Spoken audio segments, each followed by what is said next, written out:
38ನೆಯ ಕವನ. ಹೀನಮುಖ ಬಹಿಮುಖ ಪರಾಜ್ಮುಖ ದೀನಮುಖ ವಾಚಾಲಮುಖವ ಜ್ಞಾನ ಮುಖ ಅಂತರ್ಮುಖ ಬಹಿರ್ಮುಖದ ಕಾರ್ಯದಲ್ಲಿ ಆ ನರೇಂದ್ರನ ವರ್ತನಕ್ಕೆ ದುಸ್ಥಾನವಾಗದೆ ಬಿಡದು ಸಂಶಯವೇನಿದಕ್ಕೆ ಕುರುರಾಯ ಚಿತ್ತೈಸೆಂದನ ಶಕುನಿ. ಅಂದರೆ ಶಕುನಿಯು ದುರ್ಯೋಧನ ತಿಳಿಸುತ್ತಾನೆ, ಹೀನಮುಖ ಅನೇಕ ಭಾವಗಳನ್ನು ಪ್ರದರ್ಶಿಸುವ ಮುಖ, ಎತ್ತಲೋ ತಿರುಗಿ ಚಿಂತಿಸುವ ಮುಖ, ದೈನ್ಯವನ್ನು ಪ್ರದರ್ಶಿಸುವ ಮುಖ, ಬಹುವಾಗಿ ಮಾತನಾಡುವ ಮುಖ, ಅರಿಯದ ಮುಖ, ಅಂತರ್ಮುಖಿ ಬಹಿರ್ಮುಖಗಳನ್ನು ತನ್ನ ಕರ್ತವ್ಯದಲ್ಲಿ ಪ್ರದರ್ಶಿಸುವ ರಾಜನ ವರ್ತನೆಯು ದುಸ್ಥಾನಕ್ಕೆ ಹೋಗದೆ ಬಿಡುವುದಿಲ್ಲ.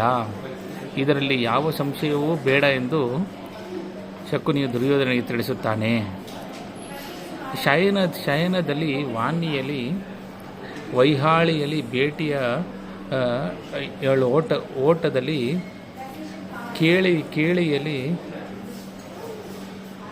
ಕೇಳಿಯಲ್ಲಿ ಸುರತ ಕ್ರೀಡೆಯಲ್ಲಿ ಮಜ್ಜನದ ಸಮಯದಲ್ಲಿ ಜಯದ ಜೋಕೆಯ ಲೋಳಗದ ಮರವೆಯಲ್ಲಿ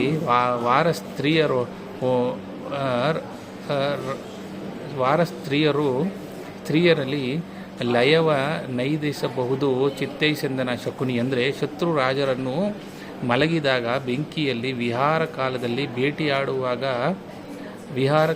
ಭೇಟಿಯಾಡುವಾಗ ಊಟದಲ್ಲಿ ಆಟದಲ್ಲಿ ಸುರತದಲ್ಲಿ ಸ್ನಾನ ಮಾಡುವಾಗ ವಿಜಯೋತ್ಸವದ ಸಂದರ್ಭದಲ್ಲಿ ಆಸ್ಥಾನದಲ್ಲಿ ಮರೆತಾಗ ವಾರಸ್ತ್ರೀಯರಿಂದ ನಾಶ ಮಾಡಿಸಬಹುದು ಎಂದು ಇವೆಲ್ಲ ವಿಷಯಗಳನ್ನು ಶಕುನಿಯು ದುರ್ಯೋಧನಿಗೆ ತಿಳಿಸುತ್ತಾನೆ. ಧನ್ಯವಾದಗಳು.